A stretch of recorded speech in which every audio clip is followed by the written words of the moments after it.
Ayun nga po, binabaliktad nila ang storya. Makikipag-coordinate pa ang Senado sa kanila regarding what? Para pasukin sila at gumawa ng isang bagay na labag sa batas, meaning yung pag-aresto ng isang taong wala namang warrant mula sa ating hukuman.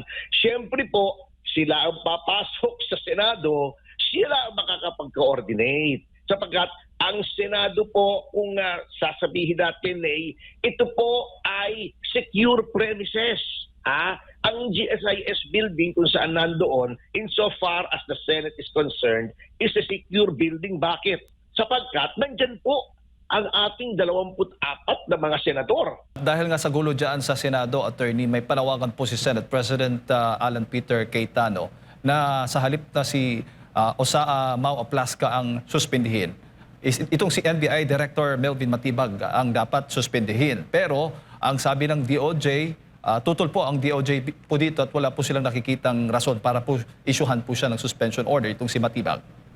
Siyempre po, kakampi nila yan . Alam nyo, ako nagtataka na dyan. Yun nga ang sinasabi ko na sinisira po natin ang lahat ng institusyon. Sinisira ng pamahalaan. Akalain nyo ba naman, kaya nga po ang PDP laban, kung saan ako po ay Deputy National Spokesman, ay ipinadala pong liham ngayon kay Secretary Vida na sinasabi namin na dapat ay bawiin niya yung sinabi niya na kapag daw tinangka ni Senator De La Rosa na umalis sa bansa, ay aarestuhin siya.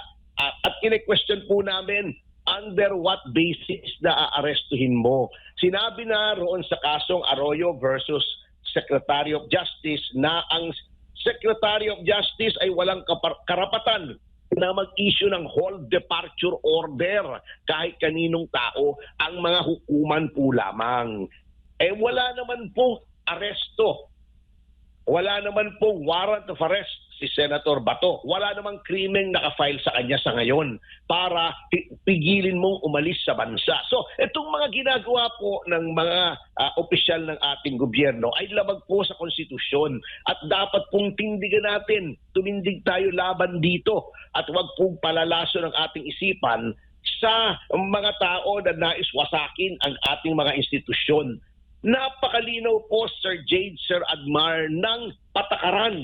Yun lamang ang susundin mo. The principle can be distilled into one sentence.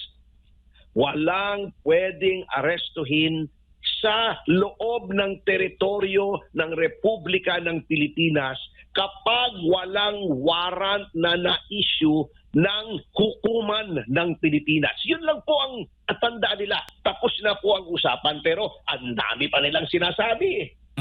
Yun ang nasa konstitusyon po natin at hindi pwedeng tayo lumampas doon sa prinsipyong yun. Opo. Attorney, bago ko lang ipasa kay partner Admar, itinuturing po na persons of interest ng National Bureau of Investigation, sina SP Cayetano, itong si Senator Padilla at Osaa Mau Aplasca. Ano ho bang magiging implikasyon po nito? May pananagutan ho ba? Anong possible na mangyari po?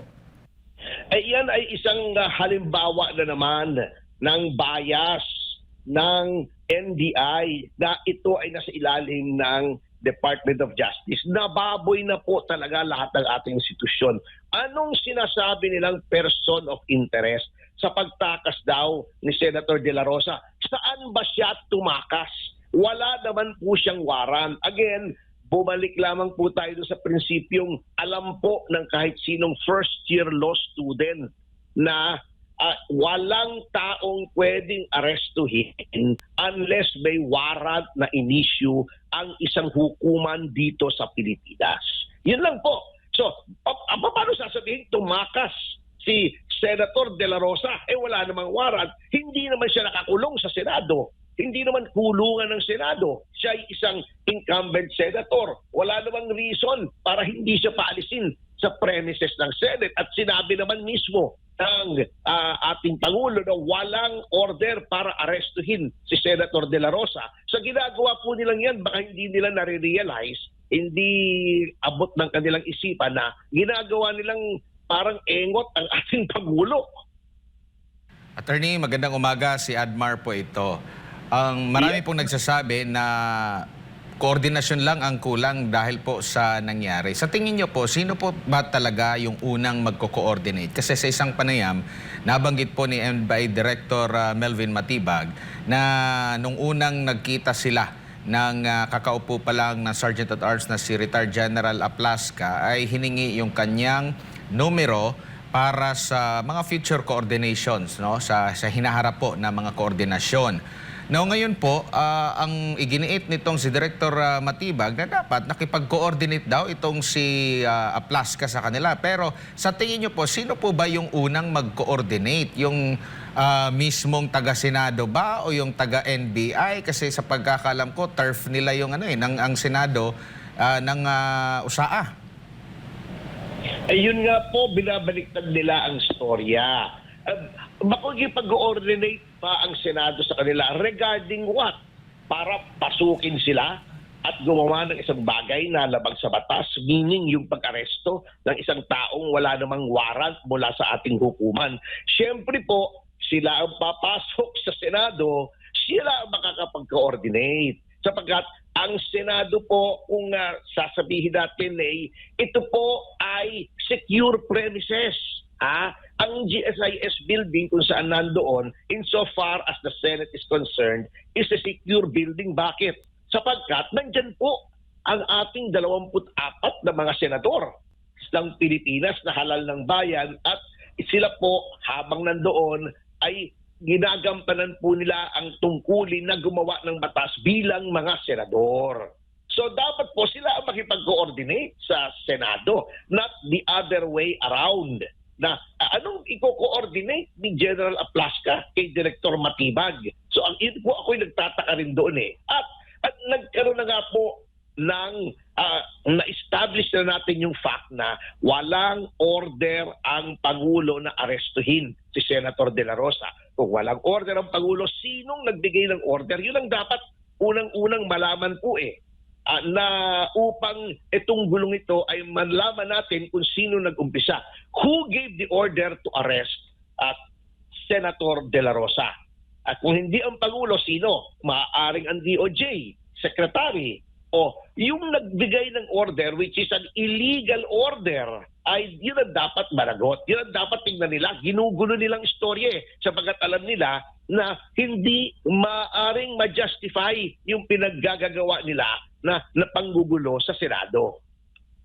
Opo, sa tingin niyo po itong mga recent na mga pahayag ng ombudsman, ng PNP, yung ibang mga nagsasabi na pugante itong si Senador Bato de la Rosa. Ito ba'y taliwas doon sa naging pahayag mismo ng Pangulo na nabanggit mo rin na kanina na kinikilala niya yung naging resolusyon ng Supreme Court na binibigyan ng 3 araw yung mga respondent at 3 araw din na tugon itong si Senador Bato de la Rosa?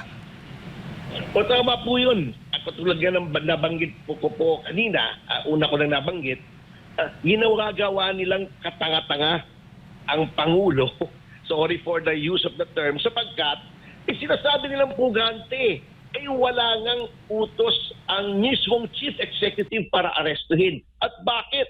Sapagkat walang warrant. You can only be a fugitive from justice kung ikaw ay may warrant at ikaw ay nagtatago.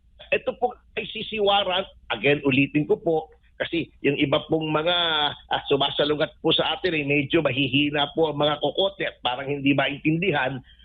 Hindi maaaring arestuhin ang kahit sino sa loob ng Pilipinas nang walang warrant galing sa hukuman dito sa Pilipinas. Hindi hukuman sa Hague, hindi hukuman sa Amerika, hindi hukuman ng Afghanistan, hindi hukuman ng Iraq, hukuman po ng Pilipinas. So, ang pugante po yan.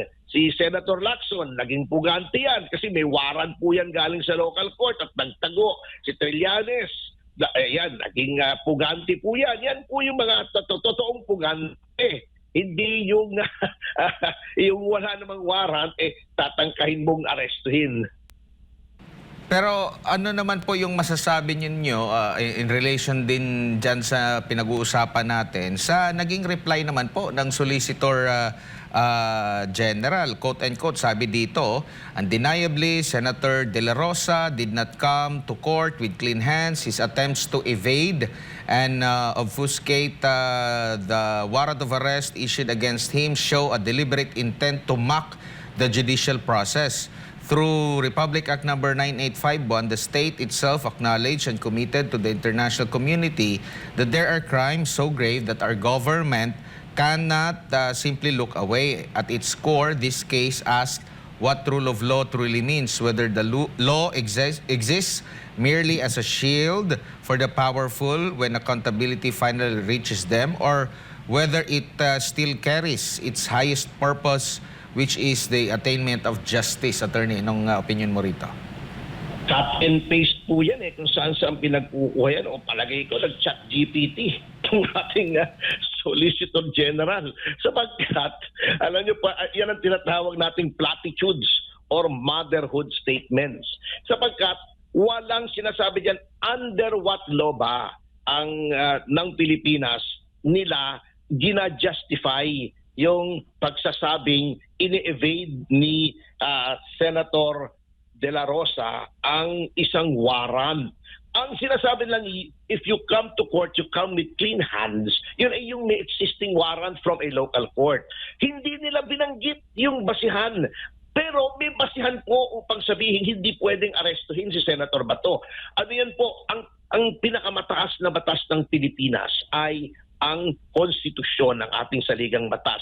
Anong sinasabi po sa Article 3, Section 1 ng Konstitusyon? No person shall be deprived of life, liberty, or property without due process of law. Hindi pwedeng ang isang tao ay tanggalan ng kakayaan at ikulong kung walang paglilitis, due process. Ang paglilitis na yan ay tumutukoy sa paglilitis dito sa Pilipinas. O number 2, Article 3, Section 2, the right of a person to be secure in their persons, papers, houses, and effects shall be inviolable. Hindi pwedeng labagin ang kalayaan ng isang tao. And no search warrant or warrant of arrest shall issue except upon probable cause to be determined by the judge and upon examination of the evidence personally determined by a judge. Anong judge ang tinutukoy? Huwes ng Pilipinas. Hindi pwedeng huwes ng ibang bansa. Yun ng divorce na kinuha mo sa ibang bansa. Divorce lamang yun hindi ko minemenos ang institusyon ng marriage. Ngunit ibig ko sabihin, ang divorce naman ay hindi nagre-resulta sa pagkakulong. Hindi po kikilalanin yan sa Pilipinas unless dumaan sa korte ng Pilipinas. Magpa-divorce ka sa Amerika, magpa-divorce ka sa Japan, hindi ka considered divorce dito sa Pilipinas kung hindi ka magkakaroon ng paglilitis sa hukuman at patutunayan mo na yung divorce decree ay tunay at merong prosesong dinaanan sa ibang bansa. Yan pang warrant of arrest na maaring makulong, hindi lamang makulong si Senator De La Rosa, kundi dalhin sa ibang bansa upang doon na humarap sa paglilitis. Kailangan may mga safeguards yan. Hindi basta-basta mo sasabihin fugitive ICC warrant lang. Wala po yan pwede nga pampunas ng lamesa yung warrant na yan kung hindi confirm ng ating korte.